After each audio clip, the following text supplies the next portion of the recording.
Yo, what up, Mafia? Welcome to another edition of the Mafia Report. And in today's episode, we are about to be discussing why it is no big deal that the Buffalo Bills stayed quiet during the 2019 trade deadline. And it's starting right now.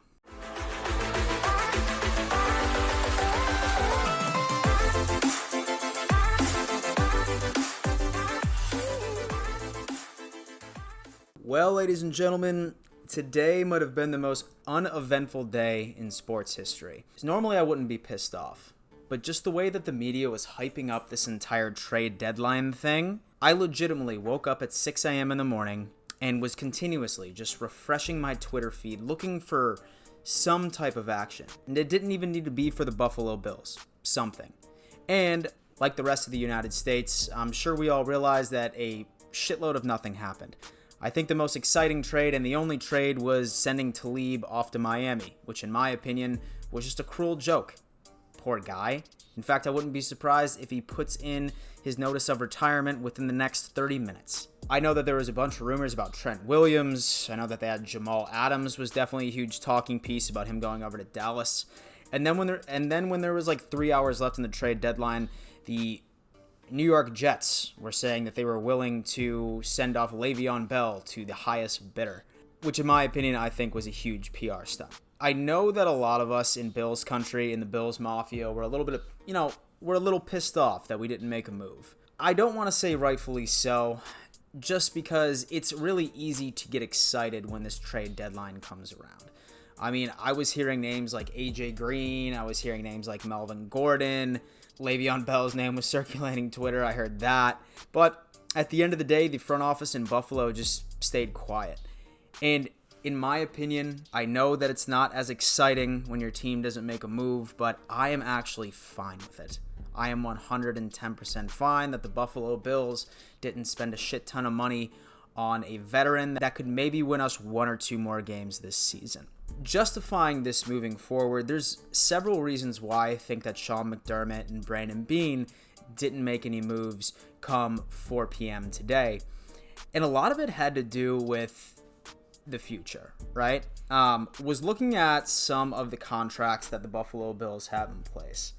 And while there's really only two people that are relevant, that are going to be unrestricted free agents next year, one of which is Jordan Phillips, who has absolutely been balling for our defense, and I honestly think that the man deserves to get a contract extension.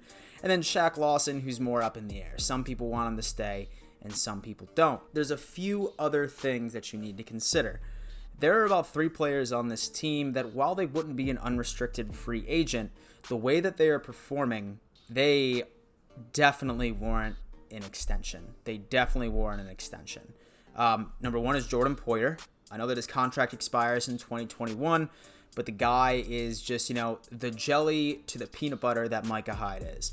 He is half the reason why our defense is so good, why our secondary is so legendary. So if I was a gambling man, I really think that the Bills front office is planning on extending Poyer's contract. Number 2 is Trey White. We can all say that that man is a top 3 corner in the entire league. He's still on his rookie contract, but by the way that he has been performing, he warrants an extension too. And I wouldn't be surprised that the Buffalo Bills said nothing about this trade deadline and saved up their cap space to also give him an extension. And then last but not least, Matt Milano. We all know how valuable he is, especially when it comes to stopping the run. I just wish we had more linebackers like him. He is also due for an extension as well. I believe he becomes an unrestricted free agent by 2021.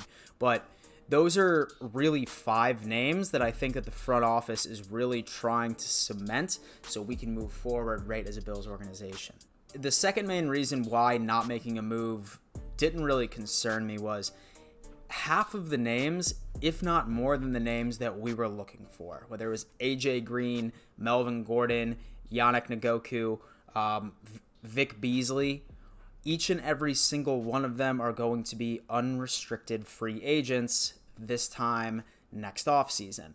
So, I mean, yes, they would be tremendous fits for the Buffalo Bills, but if I was in Brandon Beane's shoes, what I would think is, all right, what's the point of me making a move when these guys could really only win us 1 or 2 more games max this season, then let's just wait until the offseason. So not only we can make sure that we cement the guys that have been performing for us already, but then we also have a better idea of who we're going to draft. Because keep in mind, while it sounds like we have a lot of cap space, there's a certain amount of that cap that needs to be reserved for the new signings that we get from the draft. And that's something that we need to consider. Really, at the end of the day, guys, I know that it would have been super exciting for us to refresh Twitter and see something from Adam Schefter saying that the Bills sent over a second or third round pick to the Cincinnati Bengals for AJ Green.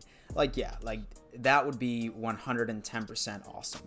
And I know a lot of you are like, okay, Dan, well, why can't the Bills be more like the Los Angeles Rams, who just sent off 2 first-round picks and a 4th rounder in 2021 for Jalen Ramsey? They know what they want. They want to be a legitimate contender for a Super Bowl this year. Why can't the Bills do that exact same thing? The way that organization is ran right now, they are going to be a good team this year and maybe even next year. But in 2 to 3 years from now, the LA Rams and all teams that have that same mindset where let me just dump off the entire future of my team for the foreseeable future just so I can get a star, they're not teams that are built for the future. I guarantee you that the Los Angeles Rams are going to be the laughingstock of the NFL within about 3 or 4 years. I can guarantee you that. And that's just the moves that they made. So they took a risk that I don't see them being able to recover from in about 2022 and 2023 because they shipped off all of their draft potential, which really builds a team. Right as Bills fans, I hear this a lot from a lot of fellow Bills fans being like, why can't the Bills be more like the Patriots? Robert Kraft and Bill Belichick have built a dynasty, and you wonder how they do it. And they do it because they are never the team that's going to go out there and overpay some veteran, millions of dollars during mid-trade deadline just because they want to win now. They focus their entire team off of that draft, and then maybe they'll get a couple of free agents itself. With Antonio Brown, they were completely quiet as soon as when he wanted out of the Steelers. As soon as when he gets cut from the Raiders, then they just swoop in and they get him on the cheap. That's exactly what that team does, and that's how they have been able to be so successful throughout the past 15 to 20 years. And Brandon Beane and Sean McDermott realize that. So that's exactly what they are trying to emulate by taking care of the current people that we have right now and then build throughout the draft. And I'm personally super excited about that. I really am. Now, I saw a lot of overreactions on Twitter. Definitely a lot of people upset with Brandon Beane and the Bills organization in a whole, saying this is why we never get anywhere. But guys, we're going to make the playoffs. We have a very, very good chance of going 12-4. I still believe in that. Worst case scenario, 10-6. But you best believe that we are about to make a wild card spot because the AFC just isn't that good. I think that risking our future for just a player that could maybe win us 1 or 2 more games or maybe help us make it to the AFC Championship, it's really not a way to build a team. And you've seen us do that before.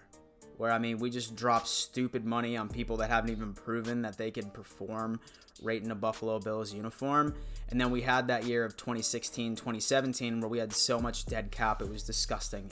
And we could barely fill a team with any type of talent. So I think that that's what the front office is trying to avoid. And that's why I'm absolutely happy that we didn't make a move. Guys, I am really, really intrigued to hear your opinions on all of this. Feel free to drop a comment on this. Let me know what your thoughts are. Should we have made a move? You think that our front office actually knows what the hell they're doing? Say that you're new to the Dynasty Mafia.